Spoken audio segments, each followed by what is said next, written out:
अस्पतालों के मेरे सीनियर और जूनियर, मेरे सभी सम्मानित चिकित्सागण, रामायण मंडली रामचरितमानस से संबंधित जितने भी अतिथिगण,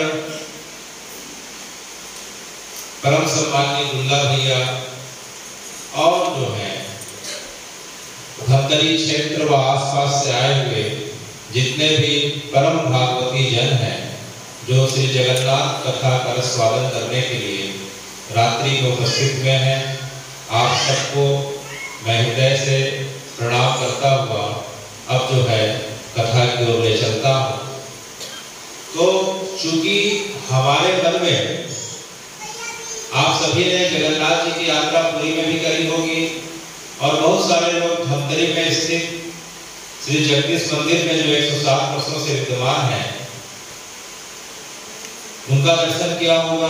अनेक अनेक जगहों पे जाके आपने श्री जगन्नाथ जी का दर्शन किया होगा। तो बहुत सारे लोगों को यह ख्याल आता है, जैसे भी देवेंद्र भाई ने कहा, हमारे मन में भी सब ख्याल आता था कि भगवान का विग्रह तो जो है धातु का होता है या पत्थर का होता है, श्री जगन्नाथ जी का विग्रह जो है लकड़ी का क्यों है? अच्छा, भगवान के तो चतुर्भुज स्वरूप होते हैं, शंखचक्र पर इस प्रकार से लिए होते हैं। जगन्नाथ जी के तो हाथ ठीक से दिखाई नहीं पड़ते, हाथ के रूप में ठूंठ दिखाई पड़ता है। भगवान का स्वरूप तो बड़ा सौम्य सुंदर रहता है, लेकिन जगन्नाथ जी का स्वरूप एक गोलाकार क्यों है? ये गोलाकार क्यों है? आंखें इतनी बड़ी बड़ी क्यों है? आंखों में पलक क्यों नहीं है? आंख ठूंठ के समान क्यों है? और पैर तो दिखाई नहीं पड़ रहे हैं। और इसी प्रकार से बलभद्र भैया और सुभद्रा दीदी का भी जो हम स्वरूप देखते हैं तो लगभग यही स्वरूप प्राप्त होता है। सुभद्रा जी का स्वरूप तो जो है और जो है छोटा सा दिखाई पड़ता है। तो भगवान जो है इस जगत में एकमात्र पूर्ण है, सत्य है, लेकिन जो है जगन्नाथ जी के रूप में किस प्रकार से प्रकट हुए हैं, तो बार बार यह प्रश्न पहुंचता था। तो अनेक वर्षों से जब यह प्रश्न बार बार उठना लग गए, तब जगन्नाथ जी की हम सब पे कृपा हुई और जगन्नाथ जी के स्वरूप के बारे में हमें जब पता चला तो जगन्नाथ जी के प्रति और भाव बढ़ गया। भाव बढ़ने का परिणाम यह होता है कि हमें धाम के दर्शन होते हैं और धाम के दर्शन का फल यह मिलता है कि हमें बार बार जगन्नाथ जी की कथा सत्संग का जो है लाभ मिलने लगता है। तो उसी क्रम में जो है आज हम जगन्नाथ जी की कथा में अगर हम सुनने जाए तो सैकड़ों घंटे कम पड़ जाते हैं। तो उस क्रम में आज जो है हम अत्यंत प्रारंभिक रूप में सुनने जा रहे हैं कि जगन्नाथ जी का यह गोल स्वरूप क्यों है, इनके अंत अपूर्ण हमें क्यों दिखाई पड़ रहे हैं, जगन्नाथ जी का प्राकट्य कब हुआ, किस तिथि को हुआ, फिर जगन्नाथ जी फिर जो है स्नान साल में एक ही दिन क्यों करते हैं, स्नान के पश्चात जगन्नाथ जी बीमार क्यों पड़ जाते हैं, बीमार पड़ने के बाद फिर जो है जगन्नाथ जी रथ में घूमने के बाहर क्यों आते हैं, रथ किन किन मार्गों से जाता है, फिर रथ जो है जाने के बाद जो है जिस जगह पे जाता है उन्हें मौसी का घर या गुंडीचा कहा जाता है, वहां जाकर जगन्नाथ जी 8 दिनों तक क्या करते हैं, वहां की क्या लीला होती है और जगन्नाथ जी वापस फिर आते हैं अपने मंदिर में। तो इसमें जो है आज हम कुछ जो टॉपिक्स हैं उसके बारे में हम जगन्नाथ जी की प्रेरणा से सुनने वाले हैं। तो जगन्नाथ जी के बारे में हम सुनने के जा रहे हैं। उसके पहले हम जगन्नाथ जी को एक बार याद कर लें। नीलांचल निवासाय नित्याय परमात्मने बलभद्र सुभद्राभ्यां जगन्नाथाय ते नमः। जगत्तानंद कंदाय प्रणतात् हर्ताय च नीलांचल निवासाय जगन्नाथाय ते नमः। श्री जगन्नाथ जी जिस क्षेत्र में निवास करते हैं उस क्षेत्र का नाम जो है पुरुषोत्तम क्षेत्र, नीलांचल क्षेत्र, नाभि क्षेत्र, दशावतार क्षेत्र और शंख क्षेत्र अनेकों नाम से जाना जाता है। श्री जगन्नाथपुरी का विस्तार जो है पुरुषोत्तम क्षेत्र का विस्तार करीब करीब 10 योजन की दूरी तक बताया गया है, अर्थात श्री जगन्नाथपुरी का विस्तार करीब करीब 120 किलोमीटर तक है, जगन्नाथपुरी से भुवनेश्वर होते कटक जाते हैं और कटक में जहाँ धमतरी की महानदी जहाँ मिलती है उस जगह तक विस्तार बताया गया है।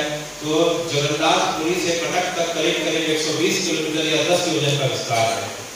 तो वर्तमान में भगवान जो है जिस प्रकार से हम सुनते हैं कि सतयुग में जो है बद्रीनाथ के रूप में विराजमान है, त्रेता में रामनाथ रामेश्वरम में विराजमान है, द्वापर में द्वारकाधीश के रूप में विराजमान है, उसी प्रकार से भगवान की जो ऊर्जा है इस कली काल में श्री जगन्नाथपुरी में विराजमान है ही। क्योंकि भगवान सर्वव्यापक है, सर्वशक्तिमान और अंतर्यामी है, तो उसी श्री जगन्नाथ जी की वह ऊर्जा जो है धर्म की नगरी धमतरी हमारे क्षेत्र में शहर के बीचों बीच भी विद्यमान है। हे जगन्नाथ जी, आपके स्वरूप का वर्णन ऐसा क्यों है कि आप गोलाकार क्यों हैं, आपकी पलकें क्यों नहीं है, आपकी हाथ जो है ठूठ के समान क्यों दिखाई पड़ती है, पैर तो दिखाई नहीं पड़ते। इसके बारे में जो प्रश्न उठता है इसमें जो है श्री जगन्नाथ नारद संवाद का वर्णन आता है, अनेक पुराणों में वर्णन है। मुख्यतः जो है स्कंद पुराण में इसका वर्णन आता है। स्कंद पुराण में पुरुषोत्तम क्षेत्र की महिमा के बारे में हम जाकर अध्ययन करते हैं या सुनते हैं, तो उसमें जो है जगन्नाथ जी के स्वरूप का वर्णन आता है। तो उसका जो है इस प्रकार से कथा आती है कि एक बार भगवान की कली काल के पहले जो है द्वापर युग पड़ता है, तो भगवान जो है अपनी ब्रज लीला मथुरा लीला को पूरी करने के पश्चात 25 वर्ष की अवस्था जब उनकी पूरी होती है, तो भगवान जो है द्वारका में द्वारकाधीश के रूप में जाकर द्वारका लीला करने लग जाते हैं और भगवान वहां 100 वर्षों तक द्वारका लीला करते हैं। तो भगवान द्वारका में अपने 16,108 रानियों के साथ, जिसमें 8 मुख्य रानी है, बाकी 16,101 जो है पटरानियां हैं, सबके साथ भगवान जो है वहाँ विराजमान है। तो भगवान की रानियों ने एक बार देखा, रुक्मिणी जी ने देखा, जामवंती ने देखा, सत्यभामा ने देखा, मथुरा लक्ष्मणा ने देखा, कालिंदी ने देखा कि जो है भगवान जब मध्यरात्रि बीतती है और सब जो है गहरे नींद में चले जाते हैं, तो अचानक रुक्मिणी जी ने इस चीज का अनुभव किया कि भगवान की लंबी लंबी सांसें चल रही हैं। अच्छा, भगवान के नेत्रों से अविरल आंसुओं की धारा बह रही है। तो रुक्मिणी जी से रहा लीजिए, उन्हें लगा कि जो है भगवान की कुछ तबीयत तो ठीक नहीं है, कहीं उन्हें पानी की प्यास तो लगी रही। तो पानी का जग लेके लोटा लेके पास में जाती हैं, लेकिन जाने के बाद देखती हैं कि भगवान के श्रीमुख से कुछ आवाज निकल रही है। तो रुक्मिणी जी धीरे से भगवान के पास सिरहाने के पास जाके बैठ जाती हैं और कान लगा के उस आवाज को सुनने लग जाती हैं। तो भगवान के श्रीमुख से आवाज आ रही थी, हा वृंदावन, हा ब्रज, हा नंद बाबा, हा यशोदा मैया, हा राधे, हे ललिते, हे तनसुख, हे मनसुख, हा गोवर्धन, हा यमुना। तो उन्हें पहली रात्रि को समझ में नहीं आया कि क्या हो रहा है। उन्होंने सत्यभामा को बताया। सत्यभामा रात को जगी हुई थी, जाके देखती है कि भगवान आज फिर से इस प्रकार से बड़े विचलित अवस्था में हैं।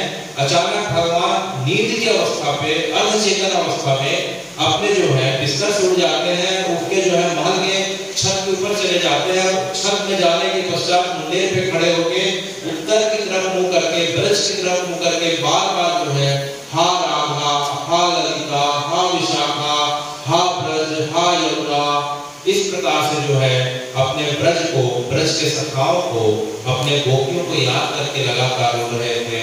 तीसरे दिन कालिंदी ने देखा, फिर मथुरा ने देखा, लक्ष्मणा ने देखा कि भगवान की बड़ी रात की विचित्र अवस्था हो जाती है और कुछ देर के पश्चात भगवान पुनः सामान्य हो जाते हैं। क्योंकि सब पत्नियां हैं, पत्नी की मर्यादा होती है कब कहाँ क्या बात करनी चाहिए। तो उन्होंने श्री भगवान से जो है इस प्रश्न का उत्तर पूछने का प्रयास नहीं किया। लेकिन जो है जब रोज रोज यह घटना होने लगी तो वे जो है महल में जो है देवकी मैया के पास जाती हैं। द्वारका में भगवान अपने माता पिता बाबा यशोदा को जो है वृंदावन में छोड़ दिए, लेकिन जो है जहाँ जन्म हुआ था, जिनके माध्यम से उनका प्राकट हुआ था, देवकी और वासुदेव के साथ जो है द्वारकापुरी में विराजमान रहते हैं। सब रानियों ने जाके जो है देवकी मैया से पूछा, तो देवकी मैया ने कहा कि जो है अरे रुक्मिणी, अरे सत्यभामा, भगवान को अर्थात मेरे कृष्ण को अपने निष्काम प्रेमियों की याद आती है उन्हें याद करके इस प्रकार से रात भर विशिष्ट अवस्था पे तड़पते रहते हैं। तो माता जी सबने कहा कि भगवान के इस्लाम प्रेमी कौन है, उनकी पहचान क्या है। तब बताया उन्होंने देवी मैया ने कि जिन्होंने केवल भगवान के सुख के लिए अपने जीवन को अर्पित कर दिया है, जो भगवान के सुख के अलावा जो अपने लिए कुछ नहीं चाहते हो, जिनका जीवन का प्रत्येक क्षण जो है केवल कृष्ण कृष्ण बोलते हुए बीतता हो, हंसते उठते बैठते सोते जागते समय केवल कृष्ण नाम के अलावा, कृष्ण की कथा के अलावा जीवन का कोई लक्ष्य ना हो, ऐसे लोग जो है भगवान के निष्काम प्रेमी कहे जाते हैं। और ऐसे लोग जो है ब्रजमंडल में विराजमान है। अच्छा, तो वे जो है इस प्रकार के हैं मैया, तो कृपया करके हमें उनके बारे में बताइए। तब देवकी ने कहा कि बता तो दूंगी रुक्मिणी, लेकिन बताते बताते उनकी बाल लीला के बाद जब किशोर लीला का वर्णन आएगा तो उनका गोपियों के साथ रास महारास का वर्णन करना पड़ेगा। तो मैं चूंकि उनकी माँ हूँ तो मुझे यह मर्यादा नहीं है कि मैं उनके बारे में बताऊं। तो मैया हमें कौन बताएगा? तो एक काम करो, तुम रोहिणी जी के पास चले जाओ। तो सब रानियां रोहिणी जी के पास जाती हैं। रोहिणी जी बलराम जी की माँ है और जो है रोहिणी जी से पूछती हैं। तो रोहिणी जी बड़ी गंभीर हो जाती हैं, बोलती हैं कि भगवान की मैं ब्रज लीलाओं के बारे में तो तुम्हें बता दूंगी, लेकिन एक शर्त होगी। क्या शर्त होगी मैया? कि भगवान जो है कृष्ण बलराम जो है इस कथा के बीच ना आ पाए। अच्छा, क्यों ना आ पाए? क्योंकि अगर उन्हें अपने भक्तों की कथा उनके कान में चले गई तो वे अत्यंत विचलित हो जाएंगे, व्यथित हो जाएंगे और हो सकता है कि उनकी तबीयत खराब हो जाए, उनके प्राण निकलने की भी संभावना है। क्योंकि कृष्ण को अगर कोई भूल से जो है अगर वृंदावन के बारे में, ब्रज के बारे में, गोपियों के बारे में, उनके ग्वाल बालों के बारे में, गोवर्धन के बारे में कोई थोड़ा सा भी अगर बात करने लग जाता है, उनके आंख से अविरल आंसू की धारा प्रकट होने लगती है, उनके शरीर के अंगों पर अष्ट सात बुखार आने लगते हैं, वे अचेत अवस्था को जा सकते हैं। तो जो है कथा का मेरा एक यही शर्त है कि जो है कृष्ण बलराम जो है इस जगह पे ना आए। तब जो है सब रानियों ने उनकी बहन सुभद्रा जी से निवेदन किया कि हे सुभद्रा जी, हम जो है आपके भैया की अर्थात अपने पति की श्री कृष्ण की कथा सुनना चाहती हैं, ब्रजरस को सुनना चाहती हैं। तो आपसे निवेदन है कि आप महल के गेट पे खड़े रहें, दरवाजे पे खड़े रहें और किसी कारणवश जो है आपके दोनों भैयाओं का अगर आगमन होता है तो आप जो है उनकी बहन है, आप उन्हें जो है अंदर आने से मना कर दें ताकि हम जो है उन्हें मैया से कथा को निर्बाध रूप से सुन सके। तो जो है सुभद्रा जी को जो है इस प्रकार से महल के दरवाजे में खड़ा कर दिया गया। इधर जो है रोहिणी जी ने भगवान की कथा बताना प्रारंभ किया, भगवान की जन्म कथा, उसके बाद पुतना दृढ़ासुर की कथा, सक्रासुर की कथा, अनेक भगवान की बाल लीला पूरी होते होते जो है जैसे जो है भगवान की किशोर लीला में आती है, किशोर लीला में वर्णन आता है कि भगवान जब गोपियों के पास जो है इस प्रकार से दही माखन चुराना जाया करते थे, रोज जाया करते थे, तो गोपियों के मन में एक बार अहंकार आ जाता है कि हमारे कुछ अंदर ऐसे गुण हैं जिसके कारण भगवान हमारे पास आते हैं। तो भगवान उनके अंदर देखा कि अहंकार आ रहा है, तो भगवान गोपियों के बीच अंतर ध्यान हो जाते हैं। भगवान गोपियों के बीच अंतर ध्यान हो जाते हैं और गोपियां भगवान को ना पाके बड़ी दुखी और व्यथित हो जाती हैं। गोपियां बार-बार भगवान को पुकारने लगती हैं, वृक्ष लता पताकाओं से पूछती हैं, तुलसी से पूछती हैं, पीपल से पूछती हैं, आम से पूछती हैं, वृक्ष से पूछती हैं, मयूर से पूछती हैं, कोयल से पूछती हैं, तोते से पूछती हैं, जो है वृक्ष की लताओं से पूछती हैं, यमुना जी से पूछती हैं, यमुना जी की पुण्य से पूछती हैं, सबसे पूछती है, लेकिन भगवान को नहीं पता नहीं उनका। तब जो है उनके पास जो है श्री जी अर्थात राधा जी आती हैं और राधा जी उन्हें कहती हैं कि भगवान तो जो है सर्वव्यापक है, भगवान तो अंतर्यामी है, भगवान को ढूंढने के इधर उधर जाना ठीक नहीं है ललिते। तो जो है हे राधा जी क्या किया जाए? बोले जो जिस जगह पे है उसी जगह पे विद्यमान हो और जो है भगवान को जो है प्रार्थना के रूप में इस प्रकार से पुकारो। तो सब गोपियों ने भगवान को एक गीत गा के पुकारा जिसे गोपी गीत कहते हैं। श्रीमद् भागवत में अगर हम पढ़ने जाए तो दशम स्कंद में रास पंचायत है, रास पंचायत में गोपी गीत आता है। गोपी जो है गीत जो है श्रीमद् भागवत का अंकुर मणि भगवान का हृदय कहा जाता है। और कोई व्यक्ति जो है गोपी गीत का पाठ अगर करता है या सुनता है तो भगवान इस धरातल पे जो है भुवन में कहीं भी रहे, भगवान जो है उनके सामने किसी न किसी रूप से प्रकट हो जाते हैं। इधर जो है सब जो है रोहिणी मैया सुना रहे हैं कि जो है सब गोपियां कातर भाव से रोते हुए भगवान को पुकारने लग गई। तो किस प्रकार से पुकारी? और उस समय भगवान क्या कर रहे तो वर्तमान में जो द्वारकाधीश का मंदिर हम जाते हैं द्वारकापुरी में, उस समय भगवान की उस धर्म सभा हुआ करती थी अर्थात सचिवालय हुआ करता था। भगवान बलराम जी के साथ वहाँ सवेरे 9 बजे से लेकर 5 बजे तक प्रजाओं का जो है दुख सुख बांटा करते थे, सब समस्याओं का हल किया करते थे। जिस प्रकार से राम भैया नगर निगम में जाके किया करते हैं, लोगों के बीच जाके किया करते हैं, उसी प्रकार से वह भगवान का सचिवालय हुआ करता था। तो भगवान जो है अपनी धर्मा सभा में वर्तमान का जो है द्वारकाधीश का मंदिर है, वहाँ जो है बैठे हुए हैं। और इधर जो है रोहिणी जी गोपी गीत को प्रारंभ कर रही है कि गोपियां किस प्रकार से भगवान को आर्त भाव से रोते हुए करुण क्रंदन करती हुई पुकार रही हैं। इस प्रकार से उन्होंने गोपी गीत का प्रारंभ किया। जयति तेधिकम्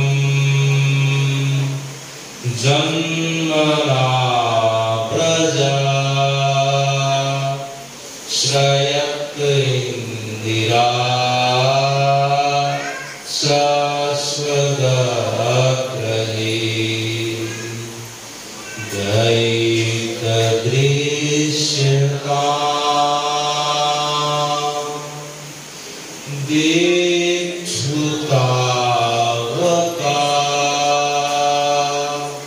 त्वयिधिरात्वा त्वां विचिन्यते शरदुदासये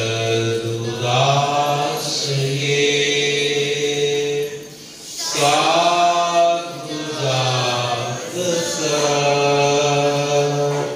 सरशिरोदरा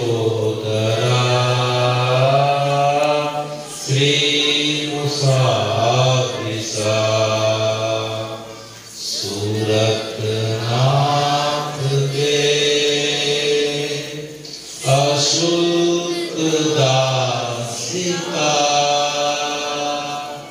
वरदनीघ्नतो नेहकिंवधा। तो यह आवाज जो है गोपियों का करुण क्रंदन या आर्त भाव जो है भगवान के कानों में द्वारका का महल से जो है द्वारकाधीश का मंदिर जहाँ वर्तमान में विराजमान है करीब करीब 30 किलोमीटर पड़ता है। तो भगवान के कानों में जैसी आवाज पड़ी, भगवान को लगा कि जो है मेरे ब्रजवासी मुझे याद कर रहे हैं। वे अपने जो है सभा के बीच जैसे ही कानों में गुंजन सुनाई पड़ा तो देखते देखते उनके हाथ पैर अकड़ने लग गए, आंख से अश्रुओं की धारा बहने लग गई, आंखें बड़ी बड़ी होने लग गई, शरीर कंपायमान हो गया, गला उठने लग गया।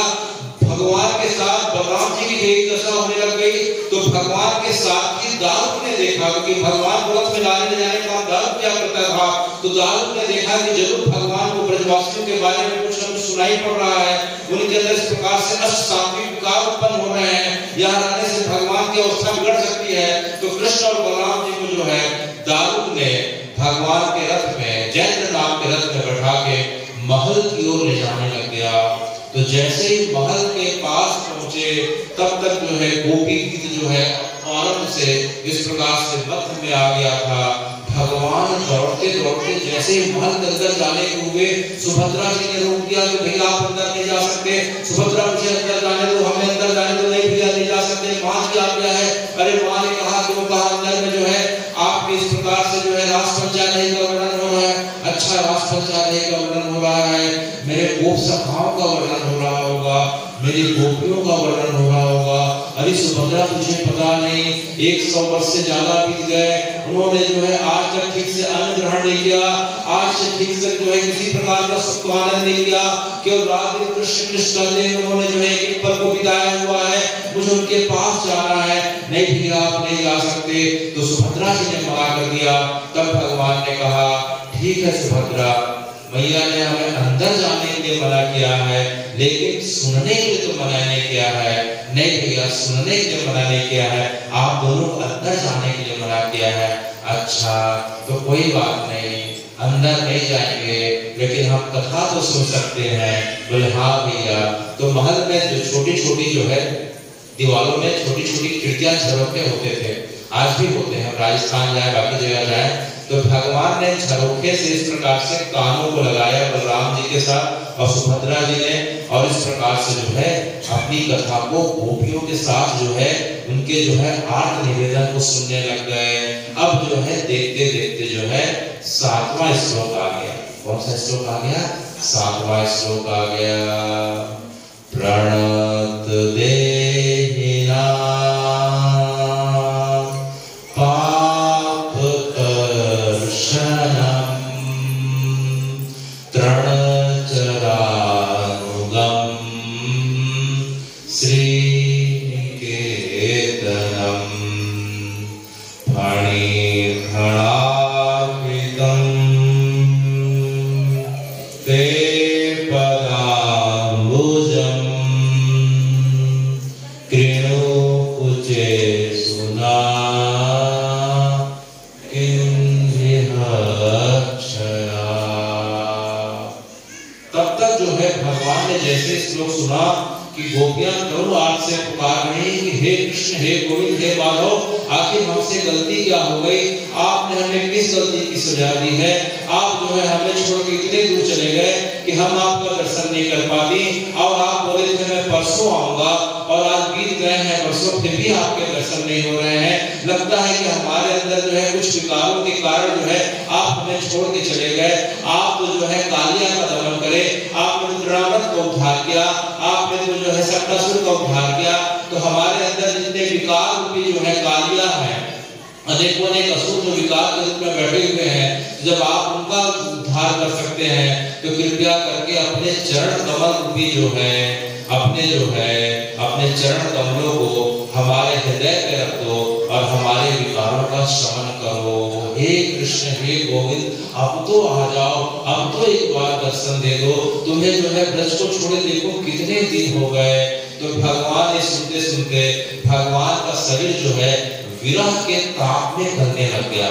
जिस प्रकार से हम सोने को लोहे को गलाने जाते हैं तो निश्चित तापमान के बाद सोना लोहा गलने लग जाता है, उसी प्रकार से गोपियों के आर्त करुण क्रंदन को सुन के भगवान का शरीर जो है अब जो है विरह की अग्नि में पिघलने लग गया। जो भगवान खड़े तुरंत बैठ जाते हैं, भगवान अब इस प्रकार से जो है कोहनी के बल बैठ के और अपने दोनों इस प्रकार से हाथों को अपने ठुड्डी और गाल के ऊपर रख के इस प्रकार से सुनने लग गए।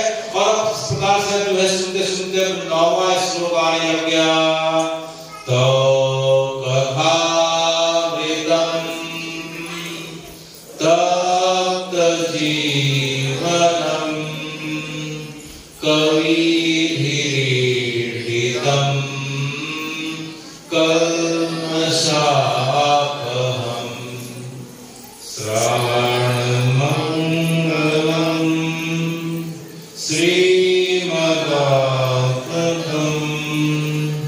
भुवि गृह्णन्ति ते भूरिना जना। हे कृष्ण, हे गोविंद, अभी तक हमारे जीने का आधार सिर्फ जो है तुम्हारी कथा है, तुम्हारी लीला है, जिसे याद करके जो है अभी तक हम जीवित हैं, क्योंकि तुमने तो हमें छल करके जो है कल ने परसों बोल के इस प्रकार से जो है मथुरा गमन किया, फिर द्वारका चले गए। तुम्हारी कथाओं का आधार हमें जीवित रखा हुआ है। अगर तुम्हारी कथा और नाम नहीं होती गोविंद तो हम जीवित नहीं रह पाते।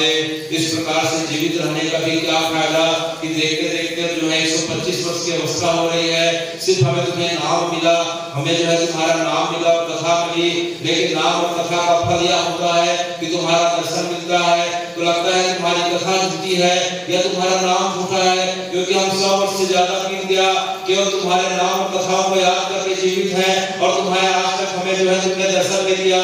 तो जरूर लगता है तुम्हारी कथा में गड़बड़ी है या नाम में गड़बड़ी है।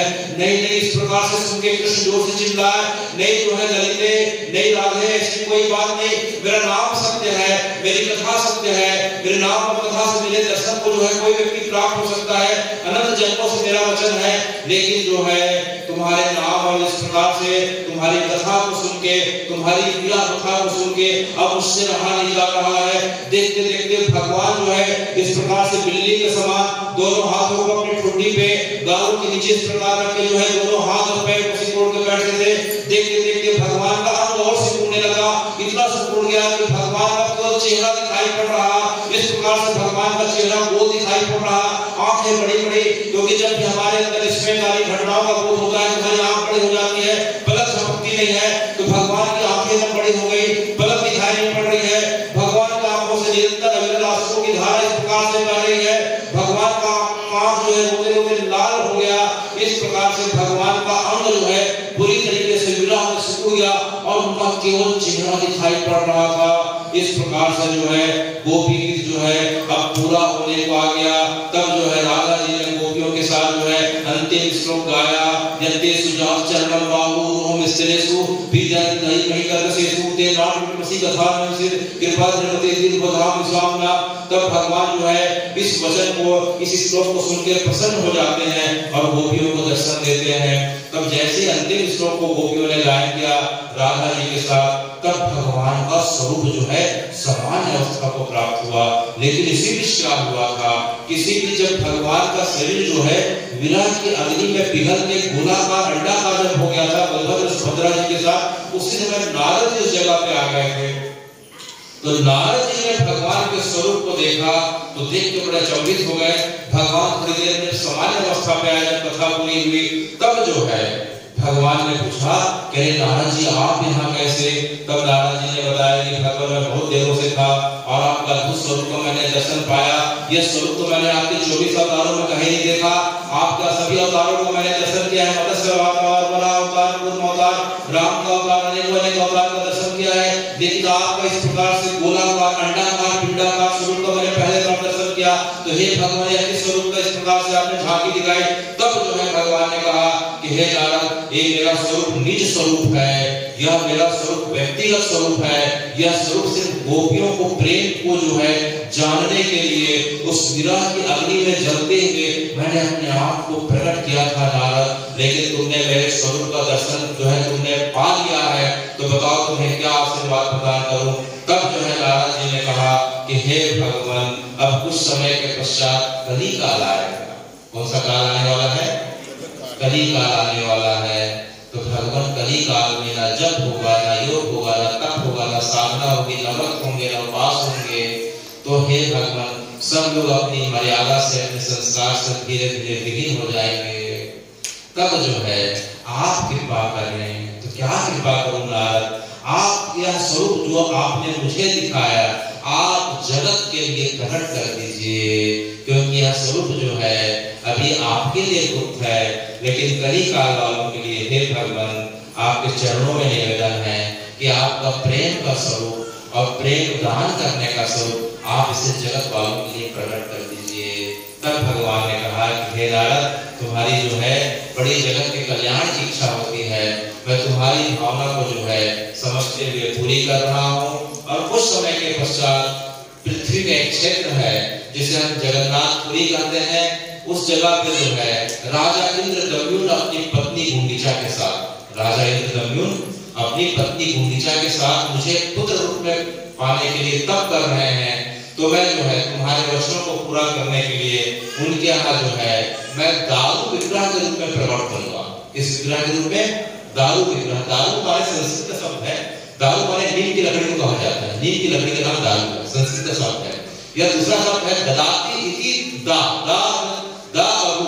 तो जो कष्टों का शमन करने वाला हो, जो दुखों को मिटाने वाला हो, पापों का शमन करने वाला हो और जो प्रेम का दान करने वाला हो, उसे हम दारू कहते हैं। तब जो है भगवान ने नारद जी को वचन दिया। इधर जगन्नाथपुरी में के पास जो है राजा इंद्रदम्युन अपनी पत्नी गुंडीचा के साथ इस प्रकार से तप कर रहे थे कि भगवान हमारे यहाँ पुत्र के रूप में आए। तब भगवान ने एक रात्रि को जो है स्वप्न आदेश प्रदान किया कि हे इंद्रदम्युन, हे गुंडीचा, तुम जो है परेशान मत हो, मैं कल जो है तुम्हारे समुद्र में, समुद्र के पास जो है इस प्रकार से मैं लकड़ी के रूप में आऊंगा। तो तुम जो है किसी को बोल के जो वहां के कारीगर होंगे उसका तुम 3 स्वरूप का निर्माण कर देना। एक स्वरूप मेरा होगा, एक बलभद्र का होगा, एक स्वरूप सुभद्रा का होगा और उसी स्वरूप में मैं तुम्हारे घर जो है पुत्र के रूप में तुम्हें जो है इस प्रकार से जो है सुख प्रदान करूंगा। इंद्रदम्युन और गुंडीचा सवेरे उठते ही जो है समुद्र के किनारे आते हैं। वर्तमान में वह जगह पूरी जाकर वह जगह चक्र तीर्थ कहलाता है। वह जगह कौन सी है? चक्र तीर्थ। श्री मंदिर से, जगन्नाथ जी के मंदिर से करीब 3 से 4 किलोमीटर की दूरी पे है। उस जगह पे इंद्रदम्युन गुंडीचा आते हैं तो लकड़ी का इस प्रकार से जो है गड्ढा दिखाई पड़ता है। उस जगह पे फिर जो है विश्वकर्मा जी बढ़ई के रूप में आ जाते हैं। विश्वकर्मा जी ने कहा कि जो है मैं आपका जो है इस प्रकार से जो है 3 स्वरूपों का निर्माण कर दूंगा, लेकिन एक शर्त है कि मुझे 21 दिनों का समय चाहिए। 21 दिनों के अंदर मुझे कोई इस प्रकार से हस्तक्षेप नहीं करेगा, और किसी कारण से कोई अंदर आ जाता है मेरे कमरे के अंदर तो मैं तत्काल छोड़ के चले जाऊंगा। तो राजा रानी ने जो है एक कमरा उन्हें प्रदान कर दिया, और जो है विश्वकर्मा जी जो है बनाने लगे, उनके लिए राशन की व्यवस्था अंदर कर दी गई। तो राजा रानी जो है सवेरे से लेकर शाम तक जो है दरवाजे के बाहर कान लगा के खड़े रहते थे। खटखट की आवाज सुनाई देती थी, लेकिन 13वें दिन से खटखट की आवाज आना, अर्थात निर्माण कार्य की आवाज आना, छेनी हथौड़े की आवाज आना बंद हो गई। यह देख के रानी बड़ी चिंतित हो गई, कहीं सर्वनाश तो नहीं हो गया, कुछ काट कर दिया, कुछ तबीयत तो नहीं खराब हो गई। 13वें दिन बड़ी प्रतीक्षा उनका से बिताया, देखते देखते 14वां दिन आ गया। 14वें दिन बिल्कुल हलचल बंद हो गई। रानी के मन में शंका व्याप्त हो गई कि जो है अंदर जो है कुछ हो तो नहीं गया, कुछ हो तो नहीं गया। तो रानी ने बलात् जो है दरवाजे को धक्का दिया, दरवाजा खुल जाता है, और वहां मौजूद जो है विद्यमान विश्वकर्मा जी बढ़ई के रूप में थे, अत्यंत जो है क्रोधित होकर उस जगह को छोड़ के चले जाते हैं। तो राजा रानी ने देखा कि एक वेदी पे, जिस प्रकार से वेदी है भगवान राजे में है, वेदी के ऊपर जो है 3 प्रकार काष्ठ की मूर्तियां रखी हुई थी। मूर्तियों को देख उन्हें बड़ा दुख होने लगा कि किस प्रकार की मूर्ति बनाया, कि इसके जो है ठीक से पंजे भी नहीं है, गोलाकार है, ना हाथ है ना पैर है, हाथ भी टूटी समान है, पैर दिखाई नहीं पड़ रहे। यह सुनकर उन्हें जो है देख के बड़ा रोना आ गया। वे इस प्रकार से अपने प्राणों को देने के लिए समुद्र में इस प्रकार से जाने लगे। तब पुनः आकाशवाणी हुई कि यह मेरा निज स्वरूप है, ये मेरा कलयुग में प्रकट होने वाला ही स्वरूप है। द्वापर में मैंने इसे नारद जी को दिखाया था, और नारद जी की इच्छा से मैंने जो है तुम्हारे घर इस स्वरूप को अपना प्रकट कराया है। तो यह मेरा अपूर्ण स्वरूप नहीं है गुंडीचे, यह मेरा पूर्ण स्वरूप है, एक कली काल का पूर्ण स्वरूप है। अच्छा तो हे भगवान, ये आपके हाथ पर ठीक से नहीं दिखाई पड़ रहा है। बोले ठीक से देखोगी गुंडीचा, भाव से देखोगी तो मेरे हाथ भी हैं, पैर भी हैं, देखो मेरे दोनों हाथों को देखो। आपसे जगदीश मंदिर जाके देखिए, जगन्नाथ जी अपने दोनों हाथ को फैला के आप सबकी प्रतीक्षा कर रहे हैं कि मेरा भक्त इतना व्यस्त है, कम से कम जो है साल में एक बार तो आ जाए। अगर जो है वो नहीं आता तो कोई बात नहीं, मैं भी जैसे हमारे जो है डॉक्टर साहब ने बताया, डॉक्टर महावर सर ने बताया कि हम नहीं आ सकते थे, कोई बात नहीं। जगन्नाथ जी इतने कृपालु हैं, वे रथ में बैठ के हमारे पास, हमारे घर के पास आ जाते हैं। तो जगन्नाथ जी के जो है हाथ पैर, ऐसा सोचना नहीं है, ऐसी जो है हमारी भ्रम है। जगन्नाथ जी हाथ फैला के खड़े हैं, एक बार तो जीवन में मेरा भक्त मेरे पास आ जाए, मैं उसे गले लगा लूं, उसे प्रेम दान प्रदान कर दूं, उसे भक्ति प्रदान कर दूं। तो यह सुन के गुंडीचा जो है इंद्रदम्न अत्यंत प्रसन्न हुए। फिर आकाशवाणी हुई कि स्वरूप का जो है तुम पवित्र तीर्थों के जलों से स्नान कराओ, अभिषेक करो, और इस प्रकार से इसकी पूजा अर्चना करो। तब जो है अनेकों अनेक जो है पवित्र तीर्थों के जल से भगवान का अभिषेक कराया गया, और जो है भगवान को इस प्रकार से वस्त्र धराए गए, आभूषण धराए गए, उनकी जो है भोग लगाई गई, आरती की गई। तो हे भगवान, वह दिन जो है जिस दिन भगवान का स्वरूप प्रकट हुआ था 14वें दिन, वह दिन जो है तिथि जो थी जेठ महीने की पूर्णिमा थी। क्या थी? जेठ महीने की पूर्णिमा थी। जिस दिन वर्तमान में हुआ जेठ पूर्णिमा 12 जून को पड़ी, जिस दिन जगन्नाथ जी को जो है जगन्नाथपुरी में अपने घर से बाहर आया, स्नान विधि कराया जाता है सिंह द्वार के पास, और उन्हें जो है इस प्रकार के जो है 1008 कुंडों के जल से स्नान कराया जाता है। तो जो स्नान पूर्णिमा की जो तिथि पड़ती है वह भगवान की प्रागट्य की तिथि है, वह भगवान के प्रागट्य की तिथि है। जिस समय भगवान गुंडीचा के इस प्रकार से कक्ष में प्रकट हुए थे, तो भगवान जहाँ जिस कमरे में प्रकट हुए थे वर्तमान में वह जगह गुंडीचा मंदिर कहलाता है, और भगवान जहाँ विराजमान है वह जो है भगवान का श्री मंदिर कहलाता है, जहाँ जगन्नाथ जी हैं। तो भगवान वहाँ कुछ दिन प्रकट होने के बाद रहे।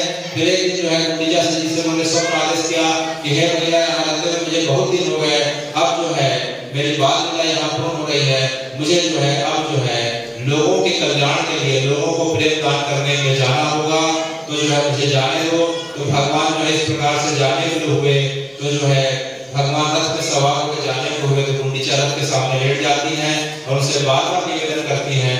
तब जो है भगवान ने गुंडीचा जी को वचन दिया कि जो है भैया कोई बात नहीं, मैं जो है वर्ष में 355 दिन जो है श्री मंदिर में रहूंगा, वर्ष में 355 दिन श्री मंदिर में रहूंगा, और 10 दिन जो है तुम्हारे पास आके तुम्हारा जो है बाल लगाऊंगा, तुम्हें आस्वादन कराऊंगा, तुम्हारे हाथ का बनाया हुआ जो है अत्यंत सुंदर व्यंजनों को ग्रहण करूंगा, अपने बाल सखाओं के साथ मिलूंगा।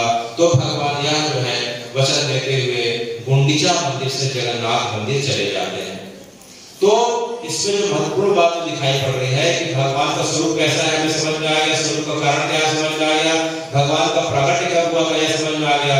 वह जो है जेठ महीने की पूर्णिमा, अभी जो है कुछ दिन पहले की जो पूर्णिमा थी वह जेठ पूर्णिमा थी, उस दिन भगवान का प्राकट्य हुआ था। तो उस दिन भगवान को जो है अपने गर्भ से बाहर लाके स्नान वेदी में रखा जाता है और जो है भगवान को शुरू में 108 कुंडों के जल से स्नान कराया जाता है। जगन्नाथ जी के मंदिर परिसर के अंदर जगन्नाथ जी का कुल प्रकाश हुआ है जिसे स्वर्ण कूप कहते हैं, उसकी जो दीवारें सोने की ईंटों की बनी हुई है और सब भारतवर्ष के सभी तीर्थों का जल विद्यमान है। और हमारे लिए बड़ी प्रसन्नता की बात है कि उन जो है कूपों में जो है उन जलों में जो है धमतरी के सिहावा के महानदी का जल भी विद्यमान है, जिसमें हमारे जगन्नाथ जी का स्नान होता है। तो पहला स्नान जगन्नाथ जी हमारे जो है महानदी के जल से श्री चिरोत्पला गंगा के श्री नीलोत्पला गंगा के जल से करते हैं। तो हमारे लिए बड़े गर्व की खुशी की बात है कि जगन्नाथ जी से हमारा संबंध इस प्रकार है। तो जगन्नाथ जी दिन भर स्नान करने के पश्चात में शाम को जो है रात्रि को होते होते जगन्नाथ जी का वेश जो है एक नया वेश आ जाता है, उसे जो है गणपति वेश कहते हैं। क्या वेश कहते हैं? गणपति वेश कहते हैं। तो कर्नाटक के गणपति भट्ट नाम के जो है गणेश जी के महान भक्त हुए थे। उन्होंने यह पढ़ा था कि जो है इस संसार के जो है सब कुछ आधार गणेश जी हैं, हर चीज जो है गणेश जी के माध्यम से होता है। सृष्टि का जो है सृजन पालन और संहार गणेश जी करते हैं और वर्तमान में गणेश जी जगन्नाथपुरी में विराजमान है। तो जो है गणपति भट्ट जो है जगन्नाथपुरी आते हैं और आके देखते हैं अरे बड़ा गोलाकार बड़ा अजीब टाइप का स्वरूप दिखाई पड़ रहा है, तो मेरा गणेश हो नहीं सकता है। तो दुखी होकर जब जाने लग जाते हैं तब जो है जगन्नाथ जी उन्हें जो आवाज देते हैं और फिर पलट के देखते हैं तो जो जगन्नाथ जी जो है वो गोलाकार थे, अब देखते देखते जो है गणपति के रूप में विराजमान है। तब जाकर उन्होंने ठीक से छू के देखा कि कहीं मैं सपना तो नहीं देख रहा हूँ। तो जगन्नाथ जी का स्वरूप जो है गणपति के स्वरूप में बदल गया। उनकी बड़ी बड़ी कान जो है उन्हें जो है छूने में दिखाई देने लगी, महसूस होने लगा, उनके सुर दिखाई देने लगे, दांत दिखाई देने लग गया। तब जो है उन्हें जो है पता चला कि जो जगन्नाथ है वही गणेश है, गणेश और जगन्नाथ में कोई अंतर नहीं। तब से लेकर जो है भगवान ने कहा कि गणपति जी आप जो है मेरे स्वरूप में कोई भेद मत किया करें। मेरा जो है हरि का स्वरूप हर का स्वरूप जो है नर का स्वरूप नारायणी का स्वरूप मूलतः जो है भक्तों के भावों की रक्षा के लिए मैं रूपों को धारण करता हूँ, लेकिन मूलतः उसमें कोई भेद नहीं। तब जो है नारायण भट्ट को जो है समझ में आया, गणपति भट्ट को। तब से लेकर आज तक जो है जगन्नाथ जी स्नान पूर्णिमा के पश्चात जो है गणपति वेश धारण करते हैं।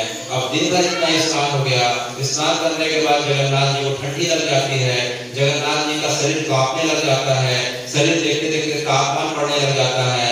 पुजारियों का एक दल आता है, वह उन्हें परीक्षण करता है। परीक्षण करने के बाद वैद्य को खबर दी जाती है। फिर वैद्य राज आके बताते हैं कि भगवान बीमार पड़ गए हैं। अच्छा, भगवान बीमार पड़ गए हैं तो इनकी किस प्रकार से देखभाल करें। तब उन्हें बताया जाता है कि भगवान को 15 दिनों तक भोजन नहीं कराना। अच्छा, देखो भाई तुम लोग दिन में भगवान को 5-6 बार जो है अनेक प्रकार से जो है दिन भर खिलाते रहते हो। भगवान को इस प्रकार से जो है खाते खाते भगवान की तबीयत खराब हो गई, ऊपर से तुमने स्नान करा दिया, तो भगवान को 15 दिन तक केवल जो है औषधि के रूप में काढ़ा का सेवन कराना। किसका सेवन कराना? काढ़ा का सेवन कराना। और रात को जो है सोने के पहले में दूध हल्दी देना। अच्छा, तो भगवान को जो है अब 15 दिनों तक काढ़ा इस प्रकार से जो है पिलाया जा रहा है। हमारे श्री जगदीश मंदिर में रोज काढ़ा का वितरण होता है। आपकी भावना के हिसाब से जो है आप वही काढ़ा पा रहे हैं जो जगन्नाथ जी पुरी में पा रहे हैं। काढ़े काढ़े में कोई भेद नहीं, बस भावना का फर्क होना चाहिए। भावना अच्छी है तो जो जगन्नाथ जी पुरी में काढ़ा पा रहे हैं वैसे हम धमतरी वासी भी जो है पा रहे हैं। अच्छा, तब जगन्नाथ जी 15 दिन के लिए स्वस्थ हो जाते हैं। जगन्नाथ जी की रसोई साफ हो जाती है। जगन्नाथ जी काढ़ा का औषधियों से निर्मित काढ़ा का सेवन कर रहे हैं। और जो है जगन्नाथ जी जो है 15 दिनों के पश्चात जो है अब जो है धीरे धीरे स्वस्थ होने वाले हैं। तो जो है जगन्नाथ जी 15 दिन के अस्वस्थ होते हैं तो उसके पीछे एक भक्त की और कथा जुड़ी हुई है। वह भक्त है माधव दास जी की। इसकी कथा जुड़ी हुई है। माधव दास जी भगवान के महान भक्त थे। 5 वर्ष पूर्व वह जगन्नाथ जी के पांचों सेवा टाइम की सेवा किया करते थे। एक बार उन्हें उस समय के हिसाब से कालरा हैजा पतला दस्त हो गया, इतना पतला दस्त हो गया कि वो चलने फिरने में अक्षम हो गए। अब धीरे धीरे उनके शरीर की व्याधि जो है वस्त्रों पे होने लग गई। उन्हें जो है बड़ी ग्लानि हुई, जो है वो सोचे कि मैं अपने शरीर को समुद्र में विसर्जित कर देता हूँ। तो अपने शरीर को समुद्र में छोड़ने जा रहे थे कि तभी एक बालक आ जाता है। बालक उनके जो है उनकी इस प्रकार की सेवा करता है, उनके कपड़ों को धोता है, उन्हें नहलाता धुलाता है, नए कपड़े पहनाता है और उन्हें जो है इस प्रकार से भोजन कराता है। तो 2 दिन हो गए, 3 दिन हो गए, जैसे ही उनकी तबीयत ठीक हुई तो उन्होंने देखा कि अब बालक कौन हो सकता है। तो उन्होंने बालक का हाथ पकड़ा और पूछा कि बेटा तुम्हारा नाम क्या है। तो बालक ने कहा कि जो है बाबा जी मेरा नाम जो है जग्गू। अच्छा जग्गू, अच्छा थोड़ा पास आओ बेटा। तो जैसे ही बालक झुकता है तो यह देख के जो है बालक के शरीर से कस्तूरी चंदन की खुशबू आ रही। किसकी खुशबू?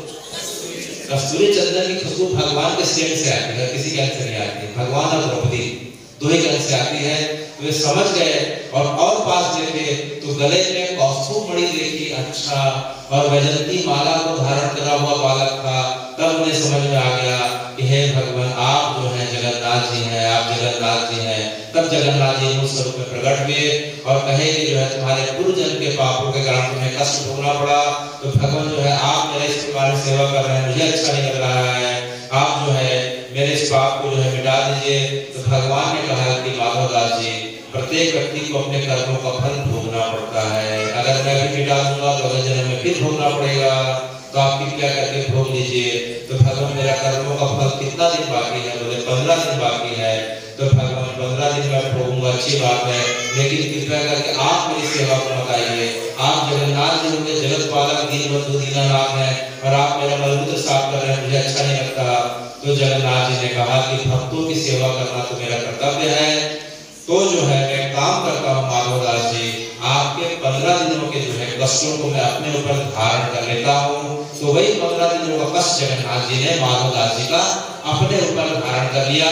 तब से लेकर आज तक की परंपरा है कि जगन्नाथ जी 15 दिन के लिए बीमार पड़ जाते हैं और जगन्नाथ जी 15 दिनों के पश्चात जो है जैसे ही 15 दिन पूरा होता है, अब जगन्नाथ जी जो है बलभद्र भैया की तरफ देख रहे हैं, सुभद्रा जो है भगवान की तरफ देख रहे हैं और भगवान बोलते हैं देखो हमें जो है यहाँ के पंडितों ने 15 दिनों से कमरे के अंदर बंद कर दिया, भक्तों का दर्शन नहीं करने दिया, हमें खाने पीने को कुछ नहीं दिया। अब देखते देखते अब जो है 15 दिन पूरे को हो गए। तो अच्छा बताओ बलभद्र रोज मेरे पास कितने भक्त आते होंगे? भगवान हजारों में आते होंगे। अच्छा बताइए कितने भक्त आके चले जाते हैं? 15 दिन से दरवाजा खुले रहता। तो भगवान जो है कृष्ण जो है अभी तक तो लाखों में भक्त आ गए थे। अच्छा 15 दिनों तक मेरे भक्तों को बड़ा कष्ट पहुंचा होगा। एक काम करते हैं कि कल जैसे ही राजा आके बताएंगे कि आपकी तबीयत ठीक हो गई, तो अब हम क्या करेंगे कि अब हम खुद रथ में बैठकर भक्तों के पास चलेंगे। ठीक है भैया, ठीक है भैया। यह सुनकर सुभद्रा भी खुश हो गई, बलभद्र भी खुश हो गए। तब जो है दूसरे दिन आगे राजा ने बताया कि अब जगन्नाथ जी पूरी तरीके से स्वस्थ हैं, अब जगन्नाथ जी को फिर से भोग लगाया जाए, फिर से रसोई को इस प्रकार से प्रारंभ किया जाए, फिर से जगन्नाथ जी की सेवा की जाए। इस प्रकार से चारों तरफ जो है खुशी का माहौल बन जाता है। अब जो है जगन्नाथ जी को जो है नए नेत्र धारण कराए जाते हैं। 15वें दिन जो है जैसे ही यह घोषणा हो गई कि जगन्नाथ जी स्वस्थ हो गए, जगन्नाथ जी को अब नए नेत्र धराए गए। अब उस नेत्र को जो है उस चीज को, उस प्रक्रिया को जो है नेत्रोत्सव करते हैं। क्या करते हैं? अब जगन्नाथ जी के नए नेत्र जो है आ गए हैं। अब जो है इस दिनों में जगन्नाथ जी ने अपने भक्तों का दर्शन नहीं किया, तो अब जो है मात्र जो है कुछ घंटों में रथ यात्रा में सवार होंगे। तो जो है इतना नेत्र जो है उतना विशाल, इतना क्षमतावान हो जाने वाला है कि लाखों का 25 लाख लोग आते हैं तो भगवान एक साथ सबको दर्शन दे सके, सबका दर्शन कर सके। तो जो है उस प्रक्रिया को हम नेत्रोत्सव कहते हैं। तब भगवान नेत्रोत्सव के पश्चात जो है भगवान गर्भगृह से बाहर आते हैं। बाहर जो है भगवान सिंह द्वार में आते हैं। कहाँ आते हैं? सिंह द्वार में। तो भगवान की गर्भ द्वार से सिंह द्वार पे जहाँ रथ पे आने की जो प्रक्रिया होती है उसे हम जो है पाहंडी कहते हैं। क्या कहते हैं? पाहंडी कहते हैं कि भगवान को जो है इस प्रकार से गर्भ से बाहर लाया जा रहा है। तो भगवान बड़े खुश है कि मुझे जो है सब भक्तों को दर्शन मिलेगा और जो है मैं इसके पश्चात जो है अपने ब्रजमंडल को जो है रवाना हो जाऊंगा।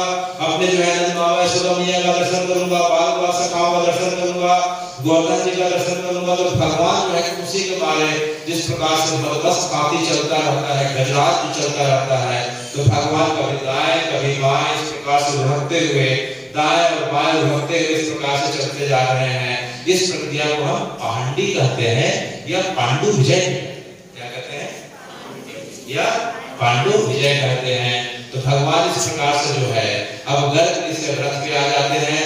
रथ जो है तीनों के लिए बना हुआ है, भगवान के लिए रथ है, सुभद्रा जी के लिए रथ है, सुभद्रा जी का उनका चक्र भी है और बलभद्र जी का रथ है। तो भगवान रथ में विराजमान हो जाते हैं। अब जो है प्रतिज्ञा होती है कि जो पुरी का राजा रहता है, पुरी का राजा जो है रहता है, वह जो है पैदल आता है, खाली पैर आता है और जो है रोड को जो है सोने की झाड़ू से साफ करता है, चांदी के कलश से जल से इस प्रकार से पूरा जो है पोछा लगाता है।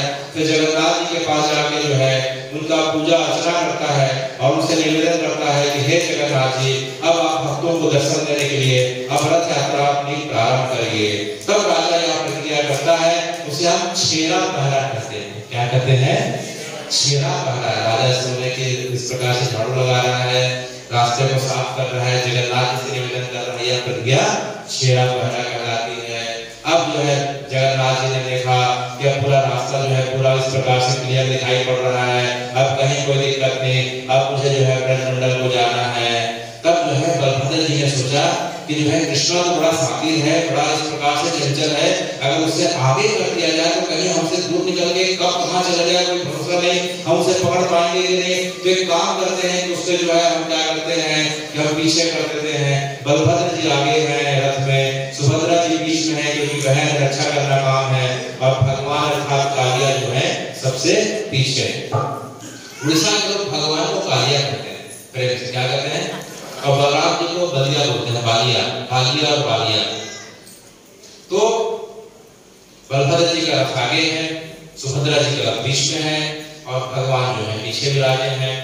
तो जो भगवान का जो रथ है, भगवान का जो रथ है उसका नाम है नंदी घोष। भगवान के रथ में 16 चक्के लगे हुए हैं और भगवान के रथ की लंबाई करीब 33 फीट की है और ऊंचाई 45 फीट की होती है। और भगवान का रथ जो है करीब 832 सदियों का मिलकर बना होता है। भगवान की जो रथ का जो कपड़ा रहता है वह लाल और पीले रंग का रहता है। भगवान के रथ में 4 घोड़े होते हैं जिनका नाम सैफ, सुगलू, मेघ, पुष्प और बलाहट होता है। घोड़ों का रंग सफेद होता है। भगवान के रथ का सारथी का नाम दाऊद होता है और भगवान के रथ की ध्वजा जो है उसका नाम त्रिलोक की मुनि होती है और भगवान के रथ की रस्सी का नाम है शंखचूर्ण होता है। और भगवान के रथ में जो है 9 इस प्रकार से देवता विराजमान होते हैं। उन देवताओं का नाम जो है हम कुछ देवताओं का नाम सुनने का प्रयास करेंगे। एक का नाम है गोवर्धन, एक का नाम है राम, एक का नाम है कृष्ण, एक का नाम है गोपी कृष्ण, एक का नाम है त्रिविक्रम, हनुमान, रुद्र। इस प्रकार से जो है भगवान के रथ में देवता है। तो जो है कि हमने जो है भगवान के रथ के बारे में सुना। उसके पश्चात बलभद्र जी का रथ है, उसका नाम तालध्वज होता है। बलभद्र जी के रथ की ऊंचाई 44 फीट की रहती है और बलभद्र जी का रथ 32 फीट लंबा होता है। उनके रथ में 14 पहिए रहते हैं। बलराम जी का जो रथ है उसकी जो कपड़ा लाल और जो है हरे रंग की होती है। हरा इसलिए कि बलराम जी जो है हल को धारण करते हैं, हल से किसी होती है और किसी से हरियाली होती है। तो भगवान का जो रथ है बलराम जी का लाल और इस प्रकार से हरे रंग का कपड़ा रहता है। और बलराम जी के रथ में जो है 4 घोड़े रहते हैं। 4 घोड़ों का रंग काला होता है।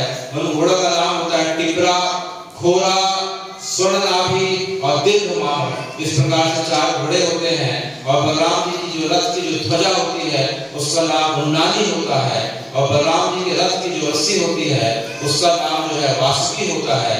और बलराम जी के रथ में जो है इस प्रकार से जो सारथी होते हैं उसका नाम जो है मातली होता है, मताली होता है। क्या नाम होता है? मताली नाम का सारथी। भगवान का सारथी दाऊद है और जो है बलराम जी का सारथी मताली है। बलराम जी के रथ में अनेक देवता करते हैं, उसमें गणेश हैं, कार्तिकेय हैं, प्रलंबारी है, हलायुध है।